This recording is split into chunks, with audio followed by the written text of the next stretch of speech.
अथ द्वितीयोऽध्यायः। अध्याय दूसरा, यम मार्ग का वर्णन और प्रेतपुरी का वर्णन। गरुड़ उवाच कीदृशो यमलोकस्य पंथा भवति दुःखदः तत्र यान्ति यथा पापास्तन्मे कथय केशव। गरुड़ जी ने कहा, हे केशव, यमलोक का मार्ग किस प्रकार कष्ट देने वाला होता है, वहाँ जिस प्रकार से पापी मनुष्य जाते हैं वह हमसे कहने की कृपा करे। श्री भगवान उवाच।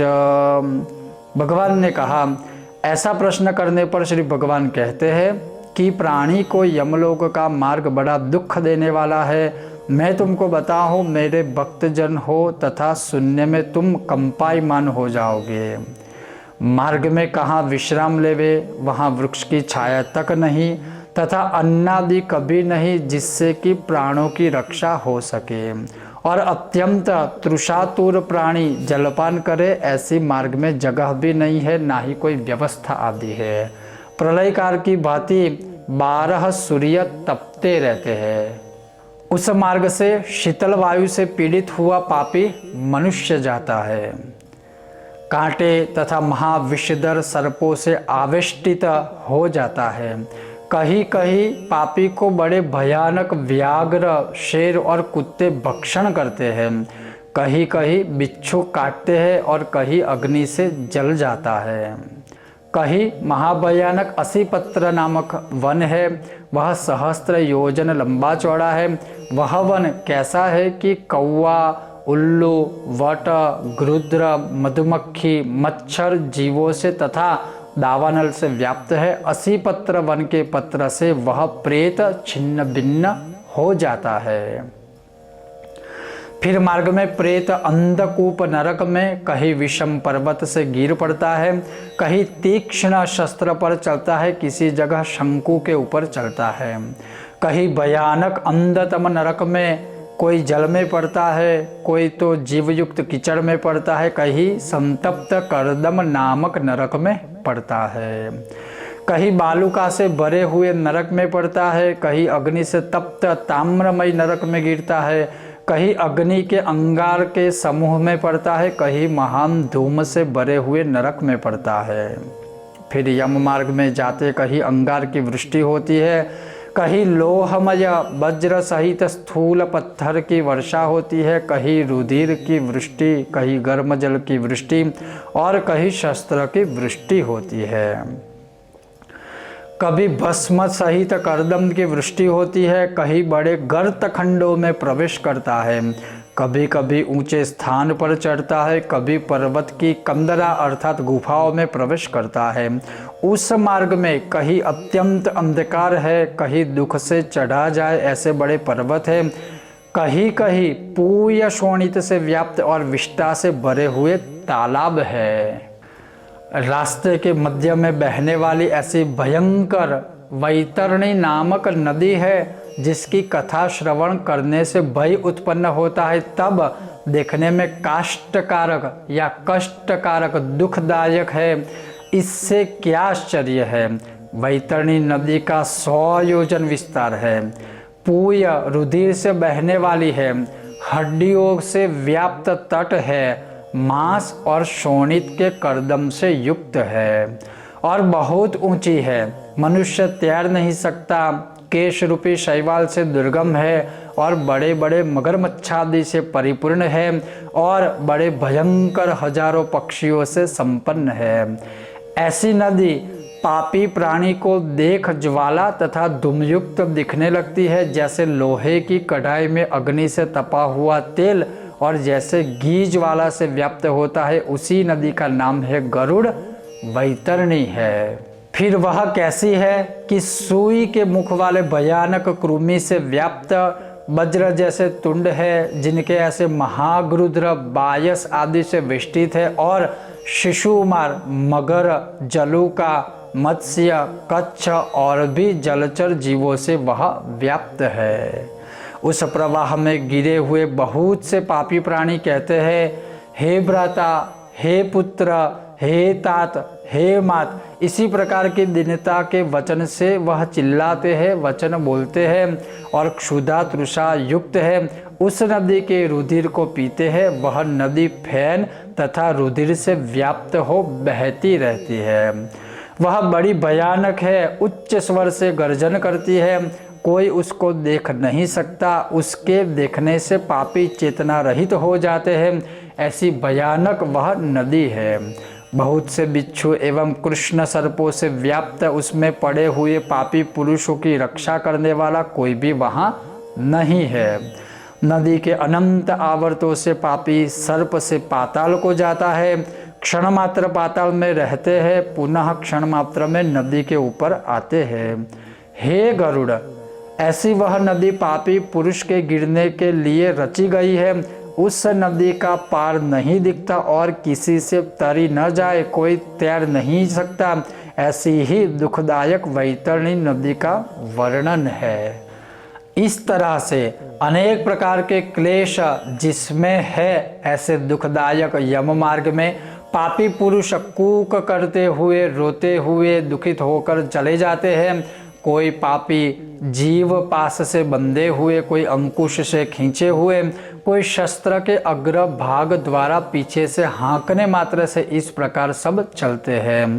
किसी की नासिका के अग्र में पाश बांधकर, किसी के कान में पाश बांधकर और किसी को काल पाश से बांधकर खींचते हैं। कितने पापी ग्रीवा में, भुजा में, पैरों में श्रृंखला से बंधे हुए जाते हैं। कितने लोहे के समूह को मस्तक पर रखकर रास्ते में चलते हैं। कितने ही को भयानक यमदूत मुदगर से ताड़ना करते हैं, तब मुख से रुधिर का वमन कर उसी रुधिर को भक्षण करते हैं। इस प्रकार से अत्यंत दुखी हो अपने किए हुए कर्मों को भोगते हुए यमलोक में वह चले जाते हैं। फिर भी मंदबुद्धि पुरुष पुत्र पौत्र आदि का स्मरण करता हुआ तथा हाहाकार करता हुआ, रोता हुआ पश्चाताप करता है। बड़े पुण्य से मनुष्य जन्म मिलता है, उसे प्राप्त कर भगवद धर्म का आराधन मैंने नहीं किया, देखो यह भूल मैंने की है, ऐसा वह पश्चाताप करता है। दान, अग्नि में हवन अर्थात यज्ञ, तप, देवताओं की पूजा, विधि विधान से तीर्थ की सेवा आदि नहीं किया। हे जीव, तुमने निंदनीय कार्य किए हैं, अब तुम अपने किए के दंड मार्ग को भोगो। इस प्रकार से आत्मा आत्मा को यह सब कहती है।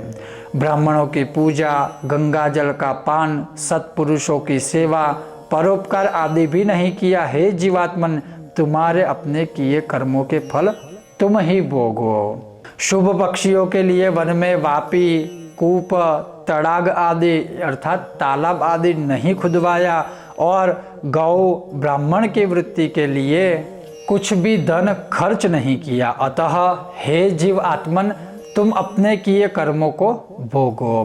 कभी अन्नदान नहीं किया और एक दिन में एक गौ तृप्त हो उतना भी तृणदान भी नहीं किया।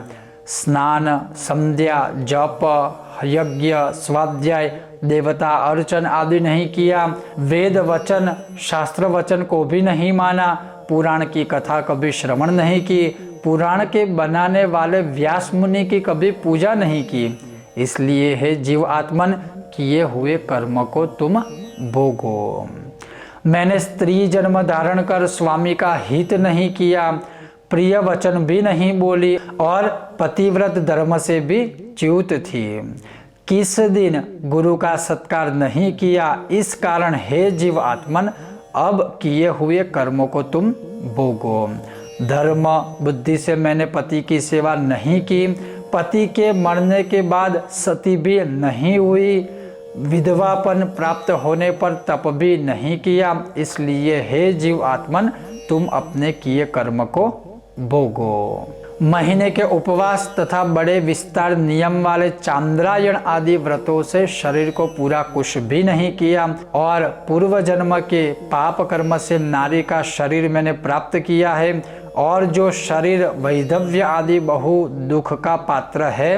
हे गरुड़, वह प्रेत अनेक प्रकार से विलाप कर पूर्व जन्म के किए कर्मों का स्मरण करता हुआ विचार करता है कि अब मनुष्य देह कैसे में प्राप्त होगी, अब कैसे मनुष्य देह प्राप्त होगा, यह विचारता हुआ प्रेत हो जाता है। 17 दिन तक प्रेत अकेला ही वायु वेग से जाता है।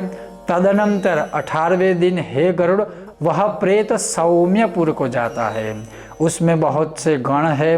वहाँ पुष्पभद्रा नाम की नदी है और वहाँ न्यग्रोध नामक राजा रहता है।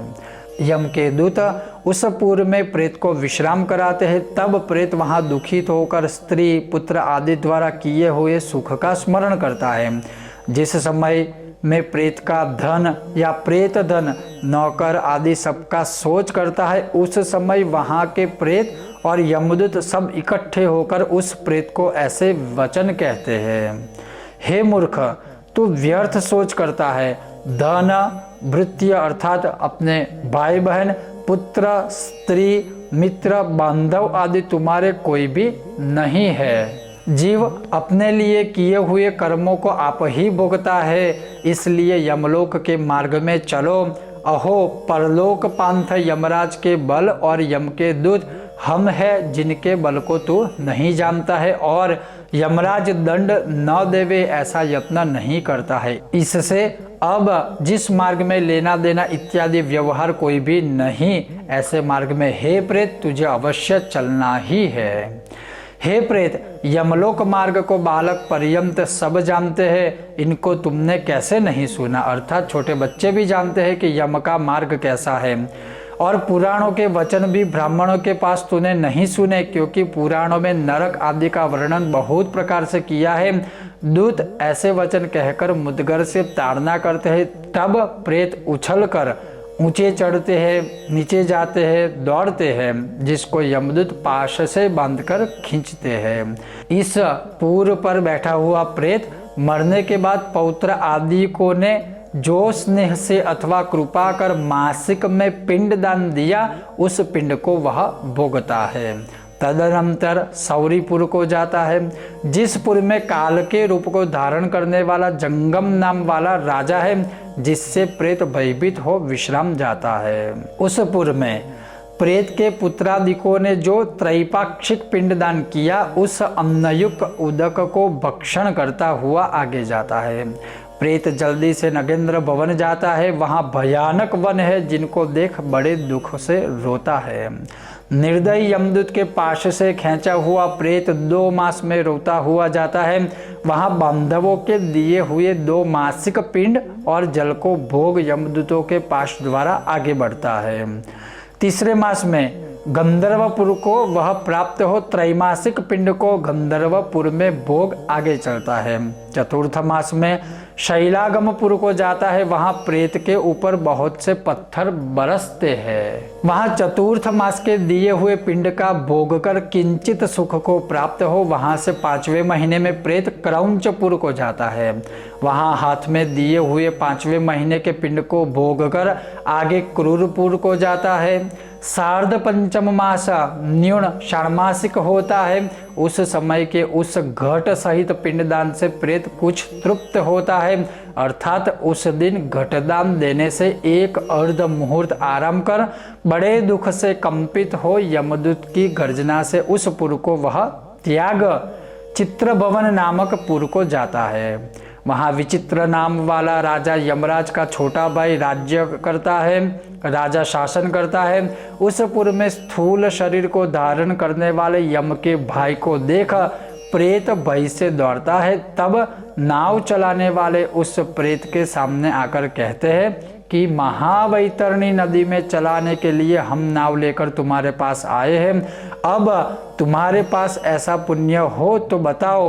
हे प्रेत, तत्व के वेत्ता मुनियों के दान को देना कहा है कि जिससे यह तैरी जा सके, अर्थात यह वैतरणी नदी को आप तैर सकते हो, इसलिए इसका नाम वैतरणी है। जो तुमने गौ का दान दिया हो तो यह नौका तुम्हारे समीप आएगी, बिना दान यह किसी के पास नहीं आती है। ऐसा वचन सुनकर हाहाकार शब्द करने लगता है वह प्रेत। हा देव, मैंने दान कभी नहीं किया। ऐसी नदी को देख प्रेत भयभीत हो रोता है। जिसने गौदान नहीं किया, ऐसे पापी जीव वैतरणी नदी में डूब जाते हैं। जैसे मांस सहित शूल मत्स्य को खींचते हैं, वैसे उस प्रेत के मुख में शूल कर उसको आकाश में रहने वाले यमदूत वैतरणी नदी के पार ले जाते हैं। तदनंतर षाण्मासिक पिंड को भोग आगे चलते हैं, अर्थात 6 महीने के पिंड को भोग कर वह आगे चलते हैं। फिर भी मार्ग में अत्यधिक क्षुधायुक्त होकर वह विलाप करता हुआ जाता है। 7वें महीने में ब्रह्वा पदपुर को जाता है, वहां पुत्रादिकों के लिए हुए पिंडदान को भोगता है। उस पुर को लांघकर दुखद नामपुर को जाता है। उस मार्ग में अविलंब रहित पक्षी की तरह चलता हुआ प्रेत महान कष्ट को प्राप्त होता है। वहां 8वें महीने के पिंड भोग आगे जाता है। 9वां महीना पूर्ण भय नाना क्रंद नामपुर को जाता है। उस पुर में नाना प्रकार के जीव अत्यंत दारुण भयानक शब्द करते हैं। उनको देख वह शून्य हृदय से आप दुखी होता है और रोता है। यमदूत की गर्जना से वहां भी प्रेत उस पुर को छोड़ बड़े दुख से 10वें माह के सुतप्त भवन को जाता है। जिस पुर में पिंड दानादि को भोग 11वें मास पूर्ण हुए रौद्र नामक पुर को जाता है। उस पुर में पुत्रादि के दिए हुए पिंड को भोग 11.5 महीने में पर्योवर्षण या पयोवर्षण नामक पुर को जाता है। उसके बाद शीताढ्य नामक नरक को जाता है। उस पुर में 100 गुना अधिक हिम से महान शीत पड़ता है, जिससे शीताढ्य उसका नाम पड़ा है। उस पुर में प्रेत शीत द्वारा दुखी तथा क्षुधायुक्त हो चारों दिशाओं की तरफ सोचता जाता है कि मेरे कोई बांधव दुख को निवृत्त करे।